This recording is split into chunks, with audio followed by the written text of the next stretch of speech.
Humanity. Last message. Cease your attacks or our courtesy ends. Here. The stars above the Perseus arm burned cold and distant, indifferent to the war unfolding beneath them. For 10 long years, the Virex hegemony had swept through human space like a storm, tearing apart colonies, silencing voices, and calling it justice. They claimed humanity grew too fast, reached too far, upset the balance of the galaxy. To them, every new human settlement was a threat. To Earth, it was just survival. On Aegis Station, a quiet sentinel orbiting far beyond Neptune, Lieutenant Daniel Brooks watched the latest data stream flicker across his screen. His eyes, tired from too many sleepless shifts, traced the movement of hegemony warships. They were gathering again, forming a tight cluster near the edge of the Sol system. It was not a patrol. It was a prelude. Below him, Earth spun in peaceful ignorance. Cities glowed with life. Children went to school. Farmers worked the fields. No sirens wailed. No emergency broadcasts interrupted the morning news. The United Earth Council had made sure of that. Panic served no one, they said. Diplomacy would hold, but Daniel knew better. He had seen the reports from the outer colonies, places like New Carthage and Eos Prime, go dark without warning. One day full comms and cheerful colony logs. The next silence. Then static. Then nothing. The hegemony never declared war. They just erased. Inside the station's dim command hub, the air hummed with low machinery and the soft tap of fingers on consoles. Daniel leaned forward, zooming in on a cluster of red blips near the Kuiper belt. "They're testing our perimeter," he muttered to no one in particular. Nearby, Ensign Rosa Diaz glanced over. "Still no reply to our last message?" Daniel shook his head. "Not a word. They don't even acknowledge we're talking." Rosa sighed and turned back to her screen. She was young, barely 25, but her face already carried the weight of loss. Her brother had been stationed on Titan when the hegemony struck. His name was never recovered from the wreckage. Down on Earth, in a quiet chamber beneath Geneva's old stone buildings, Ambassador Lisa Grant stood before the United Earth Council. The room was circular, lined with dark wood and soft lighting. 50 representatives from every nation watched her, their expressions unreadable. "Mars is next," she said, her voice calm but firm. "They've already moved their fleet past the asteroid belt. If we don't act now, we lose more than a planet. We lose our future." A man from the Pacific Federation leaned forward. "Act how, Lisa? You want us to fire first, after everything we've said about peace?" "I want us to survive," she replied. "Peace means nothing if we're extinct." She laid out her proposal. Activate Directive Helios, a dormant defense protocol buried deep in Earth's military archives. It wasn't about launching missiles or declaring war. It was about showing strength, enough to make the hegemony think twice. But the vote failed. 28 against, 22 in favor. The room stayed silent as the numbers flashed on the central screen. Lisa didn't argue. She simply nodded, turned, and walked out. That night, under a sky thick with stars, she stood alone on the rooftop of the council building. The wind tugged at her coat. In her hand, she held a small data chip. On it was a message. One last attempt at reason. Back on Aegis Station, Daniel received the encrypted file at 03:17 ship time. He opened it without hesitation. The words appeared in plain text. No frills, no threats, just a sentence. "Cease your attacks or our courtesy ends here." He read it 3 times. Then he routed it through the deep space array on the far side of the moon, the one no one talked about. The signal pulsed outward, riding a tight beam of quantum-entangled particles, impossible to intercept, impossible to fake. It would reach the hegemony command within hours. For a moment, Daniel hoped. Maybe they would listen. Maybe they would see that humanity wasn't begging. It was warning, but hope was a fragile thing in wartime. 3 days later, the hegemony fleet crossed the orbit of Jupiter. No reply came. No change in course. No signal of any kind. On Mars, the terraforming hubs hummed through another routine cycle. Workers in red suits checked atmospheric processors. Children played in domed parks under artificial sunlight. Life went on, unaware that death was already in the sky above them. Lisa Grant watched the feed from Mars Central on her private screen. Her hands were steady, but her heart was not. She had done all she could, spoken all she could. Now only silence remained. In Colorado, deep inside a mountain bunker, engineer Chris Monroe adjusted the calibration on a strange device no one outside his team understood. It looked like a ring of black metal, humming softly, surrounded by coils of silver wire. He didn't know what it was for, only that it had been built in secret for over a decade. His supervisor had told him, if the lights go out on Mars, flip the switch. Chris didn't ask why. He just nodded. Back on Aegis Station, Daniel stared at the star map. The red blips were closer now. Too close. He keyed the comms. All stations prepare for emergency protocols. This isn't a drill. Rosa didn't answer. She was already typing, her fingers flying across the console, locking down non-essential systems, rerouting power to shields. Outside the station's viewport, the stars seemed to dim as if holding their breath. The message had been sent. The warning had been given, and somewhere in the void the hegemony chose to ignore it. Earth would not send another. The attack came without warning. One moment Mars was a world of red dust and growing green patches beneath glass domes. The next, the sky split open with fire. Hegemony warships descended like vultures, their hulls dark and jagged against the thin Martian atmosphere. They did not target military bases first. They struck the heart of life itself. The oxygen farms, the water recyclers, the central habitat rings. Explosions bloomed across the surface, silent in the thin air but devastating in their effect. Over 2 million people vanished in less than an hour. On Earth, the news broke like a wave. Screens in every home, every street corner, every public square showed the same footage. Smoke rising from Valles Marineris. Emergency beacons blinking out one by one. A final transmission from a young medic in New Aries City that ended mid-sentence. There were no speeches. No emergency broadcasts, just silence, a heavy, stunned silence that settled over the planet like ash. In Geneva, the United Earth Council reconvened within the hour. This time no one argued. No one spoke of patience or restraint. The vote to activate Directive Helios passed unanimously. Commander Paul Hayes stood in the underground war room beneath the Rocky Mountains.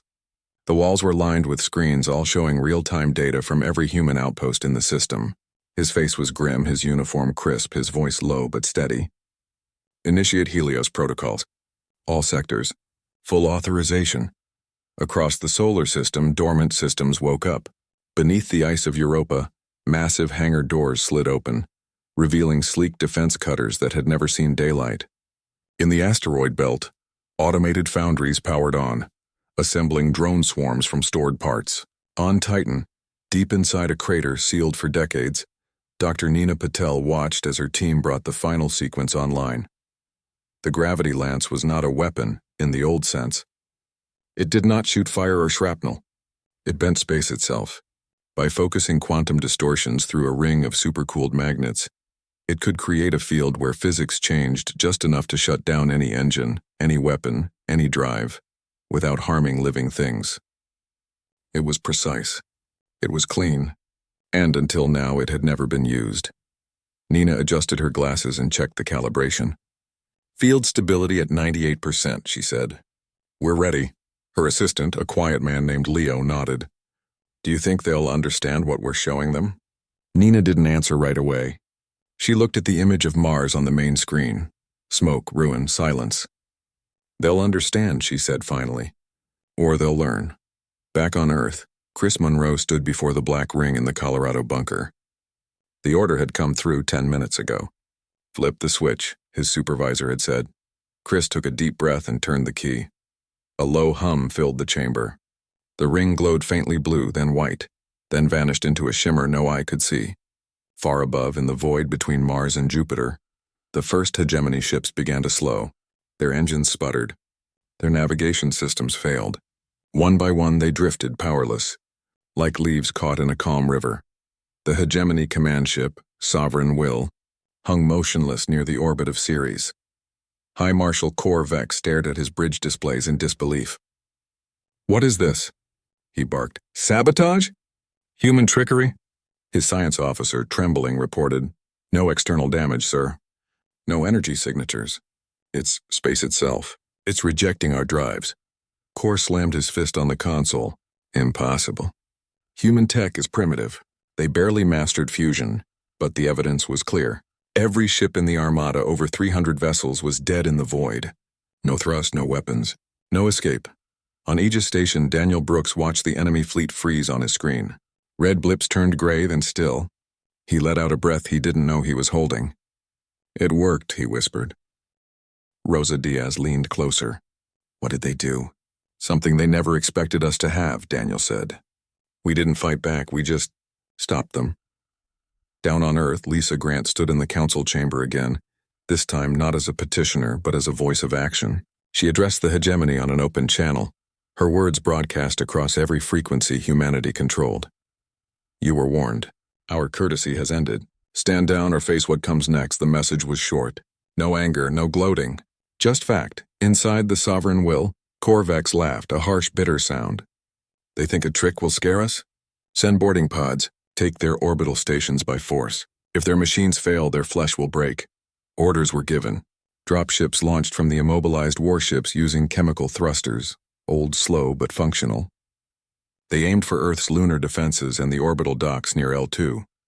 But as the pods crossed the halfway point, they too lost power. Not from weapons, not from jamming, from something deeper. The space around them twisted gently, like a hand closing around a fly. The pods drifted helpless. Aboard one of them, a young hegemony soldier named Jorik stared out the viewport. He saw Earth, blue, whole, quiet. He had been told humans were chaotic, violent, greedy. But this was control. This was power held in check. He whispered a word his people had not used in centuries. Mercy. Back in Colorado, Chris watched the feed from the dropships. "They're not firing," he said. "They're just floating." His supervisor nodded. "Good. That's the point." In Geneva, Lisa received a private message from an unknown source inside the hegemony fleet. It was short, encrypted, but clear. "Some of us do not wish to die for pride." She saved it. Filed it, waited. On Titan, Nina Patel reviewed the Gravity Lance's performance. "No collateral damage," she reported. "All human stations intact. Civilian networks untouched." Leo smiled faintly. "We showed them we can stop a war without starting one." Nina looked out the reinforced window at Saturn's rings, glowing in the distance. "Let's hope they're smart enough to see it." Across the solar system, humanity held its breath. Not in fear, not in rage, in readiness. The hegemony had come for a fight. They found something far worse, a species that had chosen peace for so long. It had forgotten how terrifying peace could be when it finally ended. The hegemony fleet hung in the void like broken toys. 300 warships, once roaring with power, now drifted in perfect silence. No engines, no weapons, no way to move. Their crews scrambled through darkened corridors, shouting orders that led nowhere. Lights flickered. Life support ran on backup. Panic, slow at first, began to spread. High Marshal Corvex stood on the bridge of the Sovereign Will, his fists clenched so tight his knuckles turned white. He had expected resistance. Missiles, laser grids, desperate human fighters throwing themselves at his hulls. He had prepared for blood. What he got was stillness. And stillness, he was learning, was far more frightening. "Find the source," he growled. "Scan every frequency, every particle stream. There must be a device, a station, something we can destroy." His science officer worked frantically, fingers flying over holographic panels. "We've scanned everything, sir. No energy spikes. No emissions. It's not a weapon. It's space itself. Like the laws of physics changed just for us." Cor turned away, his face dark with fury and something else, doubt. He had been taught that humans were clever but weak, emotional and disorganized. They built cities, not empires. They sang songs instead of marching. How could such a species do this? On Earth, no celebrations broke out. No victory parades. People gathered in quiet groups, watching the news, holding their children a little tighter. They had lost Mars, they had lost millions. This was not triumph. It was survival. In the Colorado bunker, Chris Monroe watched the hegemony dropships float helplessly near the moon. He saw their thrusters die mid-burn, their trajectories flatten into lazy arcs. He thought of the soldiers inside. Aliens, yes, but probably scared, confused, far from home. "We're not monsters," he said softly, more to himself than anyone else. "But we're not prey either." His supervisor, a woman named Helen, stood beside him. She had lost her husband in the EOS Prime attack. She didn't smile, but her eyes were calm. They thought kindness meant fear, she said. Now they know the difference. Far out near Titan, Dr. Nina Patel reviewed the latest data from the Gravity Lance network. The system had performed beyond expectations. Not a single human ship had been affected.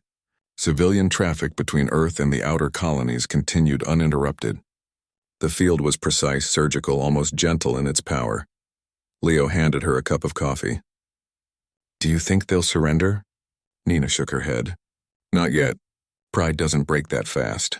But cracks are forming, watch. She pulled up a secure feed from a listening post near Saturn. A low-level hegemony comm channel had opened. Unencrypted. Unusual. A young officer's voice, shaky but clear. We did not sign up to die for a lie. Back on Aegis Station, Daniel Brooks monitored the silent armada. Rosa Diaz sat beside him, her eyes fixed on a small pod drifting near Ceres.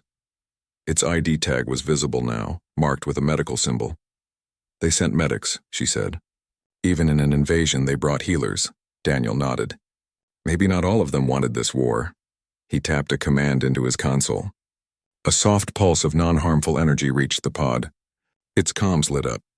A human signal, clear, calm, in the hegemony's own language. Your pod is safe.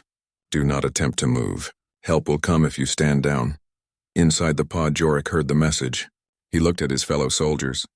No one spoke. But no one reached for weapons either. On the sovereign will, Corvex received a report that the medical pod had gone silent.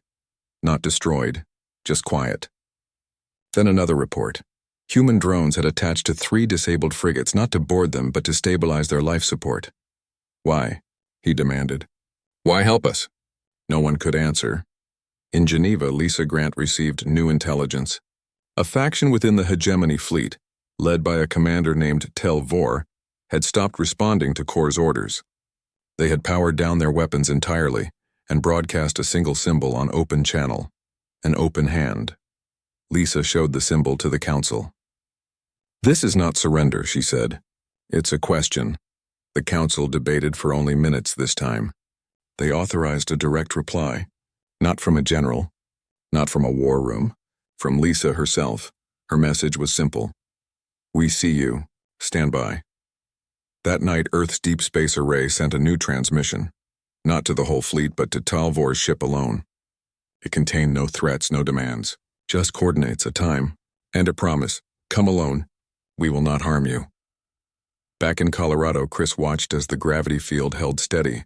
He thought about Mars, about the silence that followed the explosions. He hoped this moment, this strange, quiet standoff, would mean no more silences like that.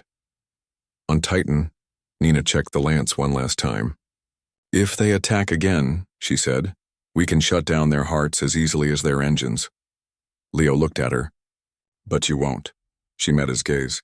Only if they leave us no choice. In the void between worlds, the hegemony armada remained still. But inside those dark hulls, minds were changing. Fear was turning into thought, rage into doubt. And somewhere in the heart of a young soldier named Jorik, doubt was becoming hope. Humanity had not fired a single shot. And yet, the war was already ending. The hegemony's ruling council met in a chamber deep inside their homeworld's iron core. The walls pulsed with bioluminescent veins, casting long shadows over the faces of the elders. For the first time in centuries, they were afraid. Reports from the Sol system made no sense. Their greatest fleet, 300 warships, the pride of their empire, had been stopped not by force but by stillness. No explosions, no wreckage, just silence. And worse, help.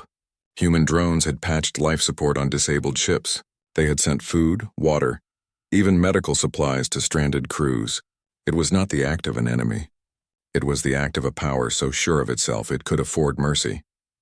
High Scientist Vrel, the oldest among them, spoke first. Our scans show no weapons, no energy beams, no hidden stations. The humans have done something we thought impossible.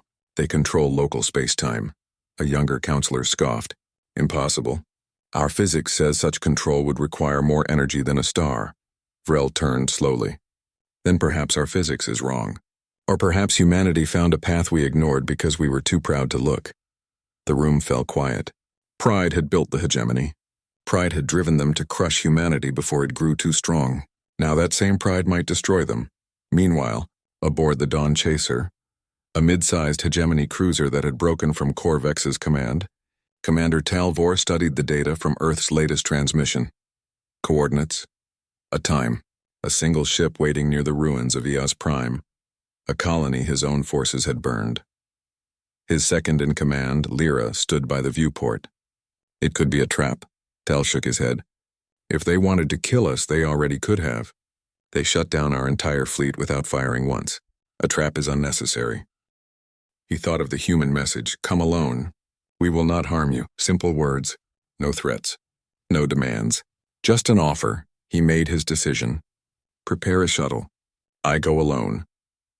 On Earth, Lisa Grant waited in a small observation room beneath Geneva. On the screen before her, a hegemony shuttle detached from the Dawn Chaser and began its slow journey toward the rendezvous point. Her hands were folded, her breathing even. She had spent her life believing in dialogue even when others called it foolish.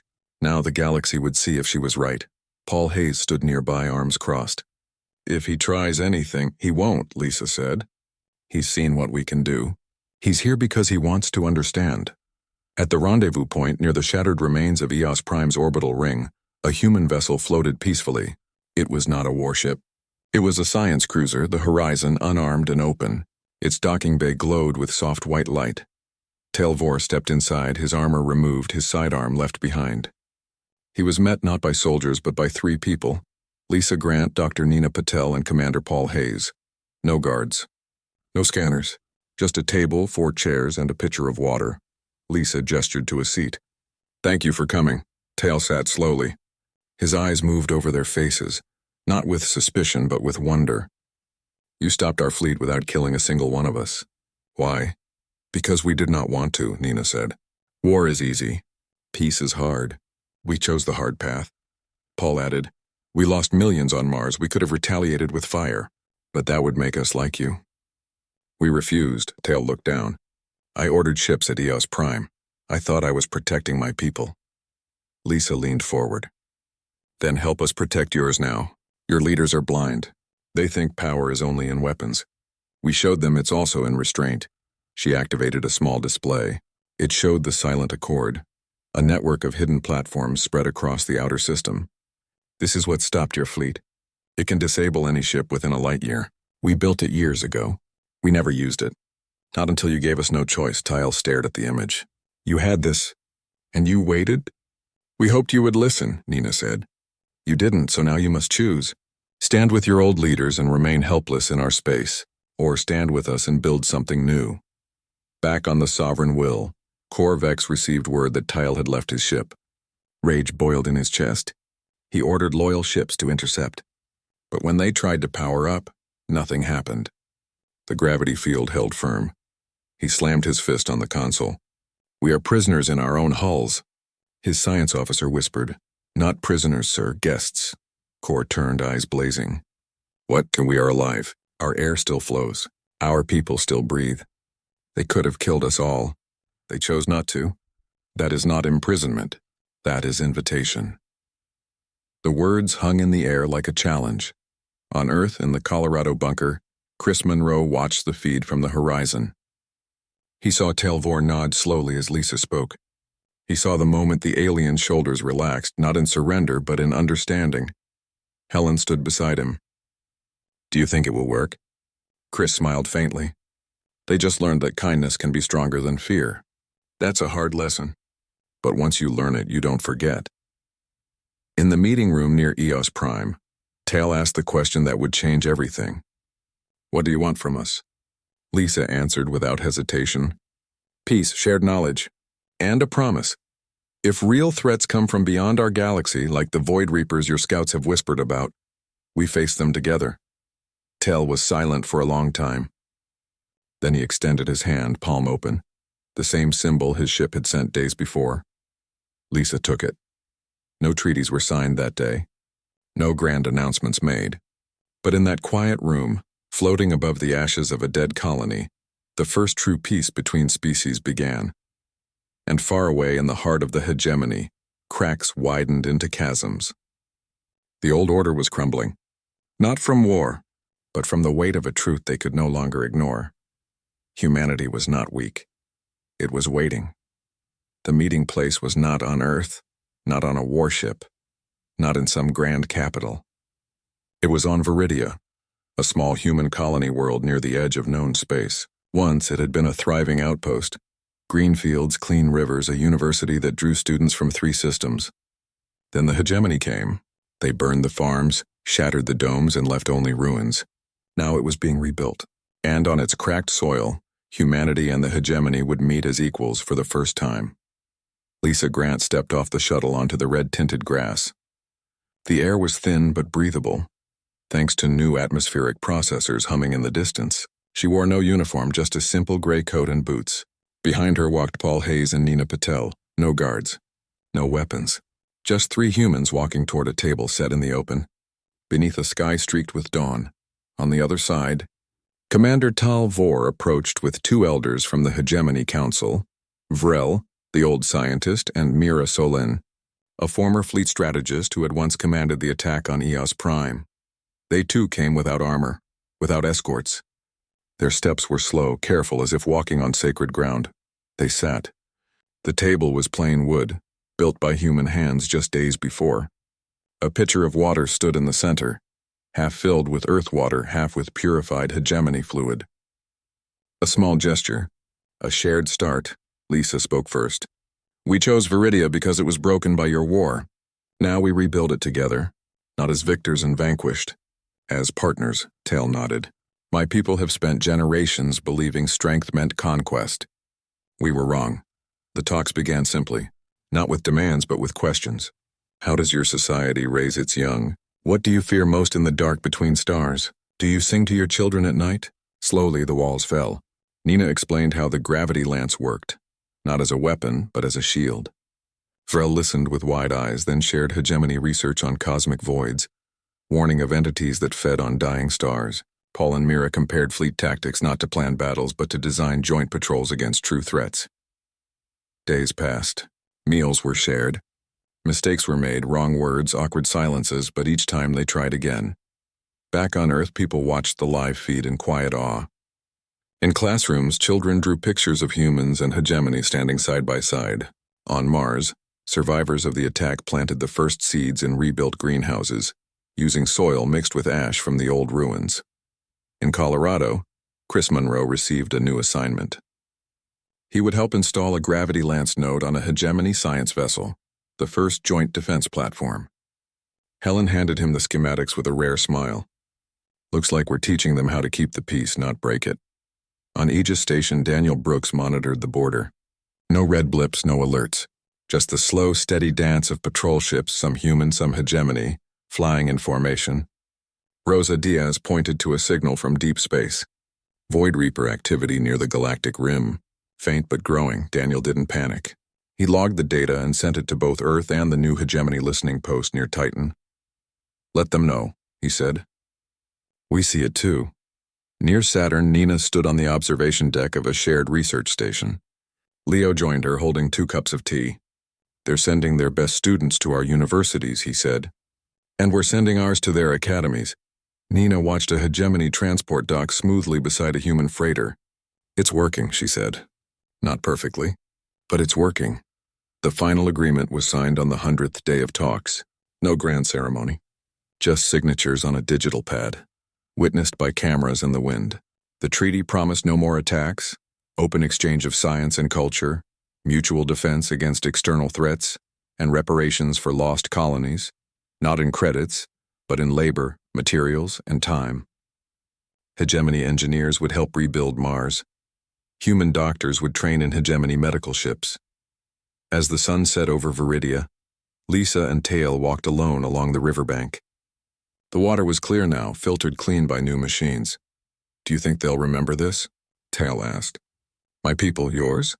Lisa looked at the stars coming out above them. "We'll make sure they do. Not with monuments. With choices. Every day we choose peace. That's how it lasts." Weeks later, Daniel Brooks stood on a new monitor station near Alpha Centauri. It was small, quiet, staffed by humans and 1 hegemony liaison officer, a young woman named Jorik, the same soldier who had drifted in the dropship months before. She handed him a report. All sectors quiet. No threats detected. Daniel nodded. Good. Then a personal message blinked on his screen. It was from Chris Monroe. Just one line. Turns out being kind doesn't mean being weak. Daniel smiled and saved it. Far out in deep space, beyond the reach of any fleet, a new signal pulsed from Earth. It was not a warning. Not a threat. Just a message, broadcast on every open frequency in every known language, including those not yet spoken. We are humanity. We do not seek conquest, but we will not be erased. Choose wisely. And for the first time in a long time, the galaxy listened.